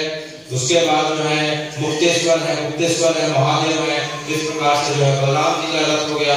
इसके पश्चात सुभद्रा जी का रथ होता है। सुभद्रा जी के रथ का नाम दर्पदलन। क्या नाम है? दर्पदलन। सुभद्रा जी का जो रथ है करीब 43 फीट की ऊंचाई का होता है, 21 फीट की लंबाई का होता है। उनके रथ में जो है करीब 12 चक्के लगे रहते हैं। और सुभद्रा जी का रथ जो है लाल और काले रंग के उसमें कपड़े लगे रहते हैं। और सुभद्रा जी की रथ की जो ध्वजा है उसका नाम जो है नाग अंबिका। क्या नाम है? नाग अंबिका। भगवान के रथ की ध्वजा का नाम जो है क्या है? कर्णक मोहिनी। बलराम जी के रथ की ध्वजा का नाम है क्या? उन्नानी। और जो है सुभद्रा जी के रथ की ध्वजा का नाम है नाग अंबिका। इस प्रकार सुभद्रा जी का रथ हुआ। सुभद्रा जी के रथ में जो है 4 घोड़े रहते हैं। घोड़ों का रंग जो है लाल होता है। उन घोड़ों का नाम होता है जो है रोचिक, मोचिक, जीता और अपराजिता। रोचिक, मोचिक, जीता और अपराजिता। और जो है सुभद्रा जी के रथ का जो है रस्सी होती है उसका नाम होता है स्वर्ण चूर्णा। क्या नाम होता है? स्वर्ण चूर्णा। तो इस प्रकार से प्रत्येक रथ जो है अपने आप में अनेकों अनेक विशेषताओं को लिए हुआ है। तो जब हम कभी भी अगर पुरी जाने का सौभाग्य मिलता है, जब हम रथों को बारीकी से देखते हैं, इस प्रकार का जब वर्णन जब हमें याद आएगा तो हमें जो है वह ऐसा लगेगा कि जो है यह रथ जो है कब से बना आ रहा है? जब से सतयुग के समय से, जब से रथ यात्रा चली आ रही है, तब से जो है यह रथ जो है शास्त्रों के नियमों के हिसाब से वास्तुशिल्प और जो है शास्त्रों का जो नियम है, तो वास्तुशास्त्र के हिसाब से और शिल्प विज्ञान के हिसाब से रथों का निर्माण हुआ है। और उसी प्रकार से यह रथ इस प्रकार से चलता हुआ जो है करीब करीब जो है 3 किलोमीटर लंबाई को तय करता हुआ इस प्रकार से रथ चलता है। तो रथ जो है जिस मार्ग पे चलता है उस मार्ग को हम बड़गांड कहते हैं। क्या कहते हैं? बड़ा रास्ता, चौड़ा रास्ता, उड़िया शब्द है। बड़गांड माने बड़ा रास्ता। तो जगन्नाथ जी का रथ जो है नीलांचल से सुंदरांचल की ओर या जगदीश मंदिर, जगन्नाथ मंदिर से जो है उनके मौसी के घर गुंडीचा की ओर जाता है, तो जो रास्ते को हम बड़गांड कहते हैं। तो बड़गांड इस प्रकार से यात्रा चलती है। तो चलते चलते जो है रथ 3 जगहों पे रुकता है। कितने जगहों पे रुकता है? 3 जगहों पे रुकता है। तो जो पहला जो रथ रुकता है वहां रुक के जो है जगन्नाथ जी को उनके परम भक्त जो है बलराम दास जी के जो है सम्मान में रथ को रोका जाता है। और रथ को इस प्रकार से रोक के जो है पुजारी लोगों को भोग स्वीकारते हैं, भोग देते हैं। भगवान जो है भोग को स्वीकारते हैं। तो बलराम दास जी भगवान के आज से 500 वर्ष पूर्व जो है महान भक्त हुआ करते थे, गायन में अत्यंत प्रवीण थे। भगवान जो है सवेरे की मंगला रात की शयन आरती उनके पदों को सुन के जो उठते थे, उनके पदों को सुन के सोते थे। एक बार बलराम दास जी से कुछ एक गंभीर भक्त अपराध बन पड़ा, जिसके कारण रथ यात्रा के दिन जो है पुजारियों ने कहा किया कि बलराम दास जी को रथ में चढ़ने से मना कर दिया। रथ में चढ़ने से मना कर दिया, धक्का देके बाहर उतार दिया। यह देख के बलराम दास जी बड़े दुखी हो जाते हैं और जो है मंदिर के पीछे समुद्र किनारे जाते हैं। और समुद्र किनारे जाकर वो जो है रेत के बालू से 3 रथ बनाते हैं। और 3 रथों में जो है 3 मूर्तियों को जगन्नाथ बलराम सुभद्रा की मूर्तियों को स्थापित करते हैं। और जो है उनकी स्तुति करने लग जाते हैं। बलराम दास जी उनकी स्तुति करने लग जाते हैं। चतुर्भुज जगन्नाथ कंठ शोभित कौस्तुभा, चतुर्भुज जगन्नाथ कंठ शोभित कौस्तुभा, पद्मनाभा वेद गर्भस्य, पद्मनाभा वेद गर्भस्य चंद्रशूर विलोचना। इस प्रकार से जो है बलराम दास जी ने भगवान को इस प्रकार से भोग लगा के उनके लिए जैसे ही अपने पदों का गायन प्रारंभ किया, इधर जो है बरगांड में रथ में भगवान का रथ अचानक रुक जाता है। भगवान अपने भाई और बहन के समेत जो है बलराम दास जी के रथ में सवार हो जाते हैं। रथ रुक गया, हाहाकार मच गया। राजा ने हाथों से भी खिंचवाया, लेकिन रथ में रुका तब जो है वहां जो है एक पुजारी को स्वप्न आदेश हुआ कि जो है मेरा रथ इसलिए रुका कि तुमने मेरे महान भक्त बलराम दास को उपेक्षा करी। जब तक वो आगे मेरी पूजा अर्चना नहीं करेगा, मुझे पद नहीं सुनाएगा, मेरा रथ आगे नहीं बढ़ेगा। तब राजा सब जाता है, अपने रथ में बुला के बैठा के जो है बलराम दास जी बुलाता है। बलराम दास जी पुनः भगवान का जो है इस प्रकार से जो है पद गा के उनसे निवेदन करते हैं। तब भगवान का रथ आगे बढ़ता है। तो वह जगह जो है बलगंडी कहलाती है। क्या कहलाती है? बलगंडी, जहाँ भगवान का रथ रुकता है, पहला रथ। उसके पश्चात जो है अब शाम से भगवान का रथ चल रहा है। अब रात में जो है करीब करीब 10-11 बजने को आ गए हैं। अब अगला रथ का पड़ाव होता है जो है भक्त साल्वेक की समाधि। किसकी समाधि? भक्त साल्वेक की समाधि। तो भगवान का रथ दूसरे बार यहाँ रुकता है। साल्वेक नाम का महान भक्त हुआ से 500 वर्ष पूर्व। वह कटक का रहने वाला था। कहाँ का? कटक का। उनकी माता जो है विधवा ब्राह्मणी थी और उस समय कटक का सूबेदार का नाम शुजा खान था। तो तो जो है उनकी माता को जो इस बार देखता है तो उनके रूप पे आसक्त होकर जो है उनका हरण करके अपने महल में जाता है और जो है सूजा खान और जो है ब्राह्मणी से पुत्र हुआ, उसका नाम उसने रखा सालवे। क्या रखा? सालवे। परंपरा के हिसाब से सूजा खान ने अपनी परंपरा की शिक्षा दी, लेकिन जैसे जब सूजा खान बाहर चले जाते थे तो उनकी माँ जो है उन्हें जो है जगन्नाथ जी की कथा सुनाया करती थी। किसकी कथा? कि बेटा देखो किसी कारण से जो है मुझे यहाँ आना पड़ा, लेकिन तुम्हारे वास्तविक भगवान जो है दीन बंधु दीनानाथ जगन्नाथ है। जीवन की कितनी भी कठिन परिस्थिति आ जाए जगन्नाथ जी को याद कर लेना। जगन्नाथ जी कहीं भी रहो बेटा तुम्हारे ऊपर कृपा करेंगे। इस प्रकार से वो जगन्नाथ जी के अनेकों ने कथा सुनाया करती थी। तो एक बार सूजा खान ने देख लिया, तो देखने के पश्चात जो है उनकी माँ की काफी प्रताड़ना दी, बालक को काफी प्रताड़ित किया। प्रताड़ित करने के बाद चला गया, तब उसकी माँ ने जो है भक्त सालवे को अर्थात अपने पुत्र को गले लगा के रोते हुए कहा कि बेटा मेरा पूरा जीवन तो ऐसे निकल जाएगा, लेकिन अभी तेरा बचपना है, तेरे पास पूरा जीवन है, तो एक काम कर, तो छोड़ के जगन्नाथ जी की शरण को ग्रहण कर ले। जगन्नाथ जी की तो माँ मुझे कहाँ जाना होगा? तो बेटा तू कटक से उड़ीसा चले जा। उड़ीसा में जगन्नाथपुरी नाम की जगह पे जगन्नाथ जी विराजमान है, वे तेरे ऊपर कृपा करेंगे। तो कटक से वह बालक रातों रात चल के जो है जगन्नाथपुरी पहुंचता है। जब पहुंचता तो वह दिन जो है रथ यात्रा का था। किसका था? रथ यात्रा का। तो रथ यात्रा का दिन था, तो उसके मन में माँ की बताई बात याद आ गई। वह जगन्नाथ जी के लिए थाली में जो है इस प्रकार से पुष्प चंदन हार अक्षत लेके और नारियल लेके इस प्रकार से खड़ा था कि जगन्नाथ जी जो है मेरे पर कृपा करेंगे और मैं उनका दर्शन करके इस प्रकार से जो है उससे कुछ बातें करूंगा।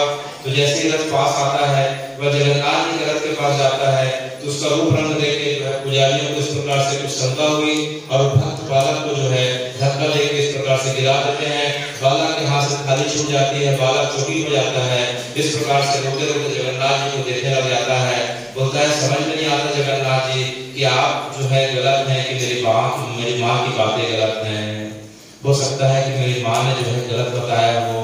देखो आपके पास तो भेदभाव हो रहा है, मैं तो आपके पास पैदल चलते हुए 3 दिन 3 रात यहाँ आया और यहाँ आके मैं सिर्फ आपका दर्शन करना चाहता था और आपके जो है पुजारी ने मुझे धक्का देके इस प्रकार से गिरा दिया। इस प्रकार से जगन्नाथ जी को मन ही मन देख के इस प्रकार से स्मरण करके रोने लग गया। तो अपने भक्त का भाव देख के जगन्नाथ जी से रहा लिया। जगन्नाथ जी का रथ जो है तत्क्षण उस जगह पे रुक जाता है। तब जो है पुजारी ने बहुत देखा जगन्नाथ जी का रथ चल नहीं रहा है। तब जो है स्वप्न आदेश हुआ, आकाशवाणी हुई कि मेरा भक्त जो है सालवे इस जगह पे बैठ के मेरी प्रतीक्षा कर रहा है गुरु के। जब तक उसे तुम रथ पे लाके मेरा दर्शन नहीं कराओगे और जब तक मैं उसके हाथ का भोग ग्रहण नहीं करूंगा, तब तक रथ आगे नहीं बढ़ेगा। तब सब पुजारी लोग जोर से चिल्लाते हुए कि सालवे कौन है, सालवे कौन है, नीचे उतर के पूछते हुए जाते हैं। तो बोलता है मैं सालवे हूँ। अरे भैया तुम कहाँ हो? तुम्हें तो जगन्नाथ जी कब से याद कर रहे हैं, चलो चलो। उससे जो है इस प्रकार से जो है अपने गोद को उठा के बालक को जगन्नाथ जी के रथ के ऊपर ले जाते हैं। जगन्नाथ जी का दर्शन करके बालक अत्यंत जो है इस प्रकार से प्रसन्न हो जाता है। जगन्नाथ जी अनेक प्रकार की स्तुति करता है, जिस प्रकार से उनकी माँ ने बताया। जगन्नाथ जी इस प्रकार से फूलों को हार अर्पित करता है। उन्हें जो अपने जो है हाथ से लाया जो खाजा था, जगन्नाथ जी को खाजा खिलाता है और जगन्नाथ जी इसको देख के मुस्कुराने लग जाते हैं। और जो है जब जगन्नाथ जी को जो प्रणाम करने लग जाता है, तो जगन्नाथ जी की हाथें इतनी लंबी हो जाती है कि जगन्नाथ जी से अपने में समा लेते हैं। अर्थात उस बालक ने ऐसा प्रणाम किया कि वह उनका अंतिम प्रणाम सिद्ध हुआ और उसकी आत्मा जो है जगन्नाथ जी में जाके मिल जाती है। तब पुजारियों ने देखा इतना महान भक्त जिसके प्राण केवल जगन्नाथ जी के रुके हुए थे, 3 दिन 3 रात चलते हुए आया और जगन्नाथ जी के दर्शन पाते अपने प्राणों को छोड़ दिया। तब जो है वहां के पुजारियों ने उसके नाम से एक समाधि बना ली, जिसे हम भक्त सालवे की समाधि करते हैं। किसकी समाधि करते हैं? भक्त सालवे की समाधि। इस प्रकार से जगन्नाथ जी का रथ जो है दूसरी जगह पे रुकता है। इसके पश्चात जो है रात हो जाती है। रात को जगन्नाथ उसी जगह पे विश्राम करते हैं। दूसरे दिन सवेरे अर्थात तृतीया के दिन जगन्नाथ जी का रथ निकलता है। वह दिन आषाढ़ द्वितीया होती है। आषाढ़ कृष्ण पक्ष की द्वितीया को जगन्नाथ जी का प्रारंभ होता है। रात्रि को जो है रुकता है भक्त सालवे की समाधि के आसपास और तृतीया का रथ आगे बढ़ता है। जब आगे बढ़ता है तो जगन्नाथ जी का रथ जो है तीसरी जगह पे रुकता है। उसे जो है शारदा चौक कहते हैं। क्या कहते हैं? जो है आज से कुछ सैकड़ों वर्ष पूर्व जो है क्या होता था कि जगन्नाथ जी का जब गुंडीचा जाता था तो जो है गुंडीचा मंदिर के 1 किलोमीटर पहले जो है एक नदी बहा करती थी। तो बहने के कारण क्या होता था, नदी होने के कारण जो है रथ जो है गुंडीचा में जा नहीं पाता था। तब फिर क्या होता था, जगन्नाथ जी के 6 रथ बनाए जाते थे, 3 रथ इधर के लिए और 3 रथ उधर के लिए। जगन्नाथ जी को नाव में बैठ के उनके विग्रह को जो है नदी को पार करा के फिर जो है दूसरे रथ पर उठा के गुंडीचा मंदिर ले जाया जाता था। तब जो है श्रद्धा नाम की रानी थी, उन्होंने देखा कि जगन्नाथ जी को बड़ा कष्ट होता है। इस प्रकार से अनेक प्रकार से कष्टों को देखते हुए, जगन्नाथ जी के रथ को कष्टों को देखते हुए उसने जो है नदी को काट के वहां जो है रास्ता बना दिया, पुल बना दिया। तब से लेकर आज तक जो है उसके सम्मान में जो है तीसरी बार जो रथ उठता है उसे हम जो है शारदा चौक या श्रद्धा चौक कहते हैं। वह जो है रानी को इस प्रकार सम्मान में किया जाता है। इस प्रकार से जगन्नाथ जी जो है 3 जगह पे रुकते हुए, हंसते गाते हुए, भक्तों को दर्शन देते हुए अब जो है गुंडीचा मंदिर में पधार रहे हैं। कहाँ पधार रहे हैं? गुंडीचा मंदिर में पधार रहे हैं। गुंडीचा मंदिर में जगन्नाथ जी जो है 8 दिनों तक रहेंगे और एकादशी के दिन वापस निकलेंगे। किस दिन निकलेंगे? एकादशी में। तो गुंडीचा की जो है काफी लंबी कथा है, चूंकि समय की मर्यादा है, रात्रि भी हो रही है। तो चूंकि हमारे जगन्नाथ जी का भी हमने स्वरूप का कारण देखा, प्रागट्य देखा, उनकी तिथि के बारे में जाना और जो है उनके रथों के बारे में सुना, उनके भक्तों के बारे में सुना। तो भक्त माधव दास जी का बीमारी को भगवान ने अपने ऊपर ले लिया था। उन्हें कहा है कि कर्मों का फल भोगना पड़ेगा। तो भगवान जो है हमें शिक्षा दे रहे हैं कि हम जो भी कर्म करेंगे उसे भोगना पड़ेगा। अच्छा कर्म करेंगे तो सुख के रूप में और गलत कर्म करेंगे तो दुख के रूप में भोगना पड़ेगा। हमारे कर्म को भगवान भी नहीं मिटा सकते, लेकिन अगर भक्त माधव दास जी जैसा भाव हो तो कई बार हमारे जो है कष्टों को भगवान प्रारब्धों को अपने ऊपर लेते हैं। तो हमें या तो कर्मों को अपने किए कर्मों को स्वीकार करके भगवान का नाम लेकर स्वीकार कर लेना चाहिए, या फिर हमारी भक्ति और भाव माधव दास जी टाइप के बढ़े ताकि हमारे जो है प्रारब्धों को भगवान सहन कर सके। और दूसरा कि बलराम दास जी से भक्त अपराध हुआ, जिसके कारण बलराम दास जी ने जो है अपने जो है लिए क्या किया कि समुद्र किनारे रथ बना लिया और भगवान रथ को छोड़कर उनके पास आ गए। इसका मतलब क्या हुआ कि जो है हमसे भले अपराध न पड़े लेकिन भगवान का जो स्वरूप जो है वो दीनानाथ जगन्नाथ के रूप में है। अगर मनुष्य गलती नहीं हो तो किससे गलती होगी? हम जो है गलतियों के पुतले हैं, लेकिन गलती हो तो कोई बात नहीं, दोबारा गलती ना हो करके हे भगवान जब हम संकल्प करते हैं और भगवान के नियमों के हिसाब से चलने का प्रयास करते हैं तो भगवान हमें पुनः गले लगा लेते हैं। जिस प्रकार से माधव दास को जो है भगवान ने गले लगाया, उसके अपराध को भी क्षमा कर दिया। तीसरा हम देखते हैं कि जो है भक्त सालवे की समाधि में भगवान का रथ रुका।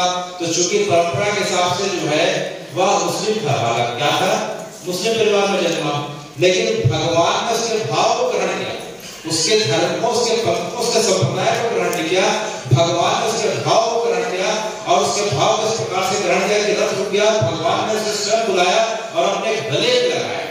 तो भगवान जो है सनातन की परंपरा इतनी विशाल है कि कोई भी किसी प्रकार का वर्ण संप्रदाय का हो, पथ परंपरा का हो, अगर भगवान के प्रति भाव है तो भगवान बड़े प्रेम से गले लगाते हैं, स्वीकार करते हैं।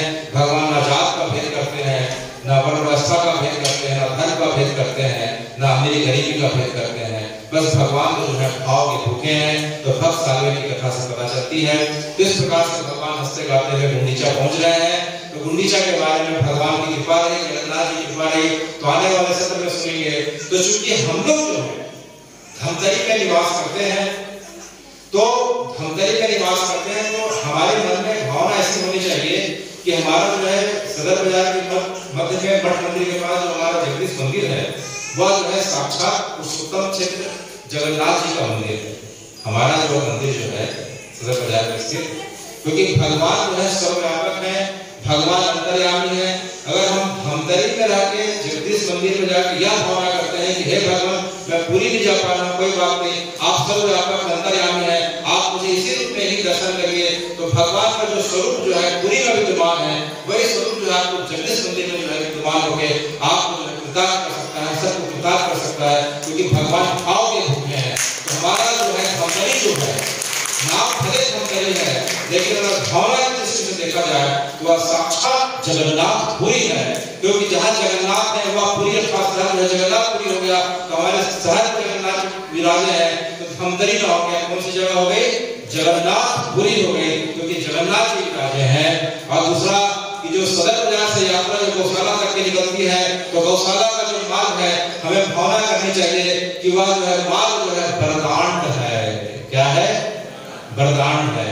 2 से 3 किलोमीटर जगन्नाथ जी चलते हैं, वरदान करते हैं, तो गौशाला तक का जो मार्ग है वरदान कहलाता है, कहलाना चाहिए भावना के अनुसार।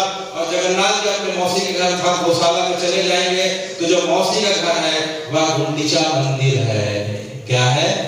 गुंडीचा मंदिर है। भगवान अपने मौसी के घर था गुंडीचा महल में चले जाते हैं, गुंडीचा मंदिर में 8 दिन तक रहेंगे, इस प्रकार से आनंद उत्सव मनाएंगे। तो जो है गुंडीचा मंदिर जो है हमारे मन में भावना होनी चाहिए कि गुंडीचा मंदिर अर्थात हमारी गौशाला है। तो जगन्नाथपुरी भी हो गया, वरदान भी हो गया।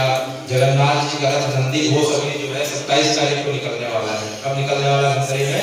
27 तारीख को। तो हम सब जाएं, उसी भावना के साथ जाएं। अच्छा, इसके अलावा भी जगन्नाथ हमारे साथ जो है बहुत अच्छे तरीके से जो है जुड़े हुए हैं। देखिए जगन्नाथ का जो महाप्रसाद है, महाप्रसाद का मुख्य घटक क्या है? भात। क्या है? भात। जगन्नाथ जी के भात को जगत पसारे हाथ कहा गया। जगन्नाथ जी को हम कभी नहीं सुनेंगे कि नान खिलाया जा रहा है, कुलचा खिलाया जा रही है, रोटी खिलाई जा रही है। जगन्नाथ जी जो है 5 टाइम जो है भात ग्रहण करते हैं। और भात का कटोरा, धान का कटोरा कौन है? छत्तीसगढ़ है। और उसका भी सबसे बड़ा कटोरा किसका है? धमतरी का है। और धमतरी का कटोरा अर्थात धमतरी के धान को जगन्नाथ जी बड़े खुशी से ग्रहण करते हैं। हमारे लिए बड़े आनंद और खुशी की बात है कि जगन्नाथ जी के जब धान का चयन किया जाता है तो उसमें छत्तीसगढ़ का चयन जो है सबसे पहले किया जाता है। और छत्तीसगढ़ में धमतरी सियावा क्षेत्र के धान का चयन पहले किया जाता है। तो जिस प्रकार से जगन्नाथ जी का संबंध हमसे स्थापित हो रहा है, जगन्नाथ जी भी हमने सुना है कि स्नान पूर्णिमा में जब स्नान करते हैं तो जगन्नाथ जी जो है धमतरी का जो महानदी का जल है, श्री चित्रकूटा गंगा का जल है, उसे जो है ग्रहण करते हैं। तो जगन्नाथ जी के साथ हमारा इस प्रकार से जल के साथ संबंध हो गया। जगन्नाथ जी के साथ जो है हमारा जो है भोजन का भात के साथ संबंध हो गया। तो जगन्नाथ इस प्रकार से अनेक प्रकार की लीला कर रहे हैं। और जगन्नाथ जी जब बीमार पड़ते हैं तो काढ़ा सेवन करने के जो है माध्यम से बताना चाहते हैं, जब भी हमारा शरीर बीमार पड़ता है तो हमें जो है गरिष्ठ चीजों का जो है ग्रहण ना करके हमें जो है जितनी सात्विक तरल चीजें हैं उनका ग्रहण करना चाहिए। औषधि के रूप में जैसे अभी डॉक्टर साहब ने बताया, तो जगन्नाथ जी जो है मूलतः जो है मनुष्य लीला कर रहे हैं। इसी कारण से मनुष्य लीला करने के कारण जगन्नाथ जी का शरीर जो है बीच बीच में जो है बदला जाता है। जगन्नाथ जी का जो पुराना शरीर बदला गया था उस जो है 15 जून 2015 को बदला गया था। अगला जो शरीर बदलेगा जिसे 9 कलेवर कहते हैं वह 2024 में बदला जाने वाला है। उसे 9 कलेवर कहते हैं क्योंकि जगन्नाथ इस बात को सिद्ध करते हैं कि मनुष्य शरीर है जिसका जन्म होता है उसकी मृत्यु होती है। उस प्रकार से जगन्नाथ जी मनुष्य के रूप में लीला कर रहे हैं, जन्म मृत्यु के भी लीला को समझा रहे हैं, हमें क्या करना चाहिए वो समझा रहे हैं, बीमार रहे तो क्या करना चाहिए समझा रहे हैं। और जगन्नाथ की जो रसोई है चूल्हे में पकती है, इस प्रकार से जो है जगन्नाथ जी बोल रहे हैं कि सात्विक खाना खाना चाहिए, जो है बिना खाद का भोजन करना चाहिए, बिना कीटनाशक का भोजन करना चाहिए, जहाँ तक हो सके देसी परंपरा का, देसी प्रथा का करना चाहिए, पालन करना चाहिए। इस प्रकार से जगन्नाथ जी हमें अनेक प्रकार से जो है लीलाओं के माध्यम से जीवन जीने का तरीका, जीवन शैली बता रहे हैं। जगन्नाथ जी कथा अनंत है, जगन्नाथ जी अनंत है, लेकिन समय की मर्यादा को रखते हुए हम जो है आज की कथा को यहीं तक विराम दे रहे हैं। जिस प्रकार से जो है सनातन की परंपरा है कि जो है कथा प्रारंभ के पहले और कथा जो है विराम ले उसके पहले भगवान का नाम लिया जाता है। उसके पहले जो है मैं हृदय से आप सब जो है इतनी रात के पश्चात होते हुए भी अपने जो है भावों को जगन्नाथ जी में अर्पित करते हुए बड़े ध्यान से सुना। आप सभी जो है मातीजनों का मैं हृदय से धन्यवाद आप लोगों को ज्ञापित करता हूँ। और जो है इस कार्यक्रम के जो मुख्य मार्गदर्शक और संकल्प जिन्होंने किया था आपके सामने बैठे हैं हमारे पिताजी के तुल्य श्री बिहारी लाल जी अग्रवाल।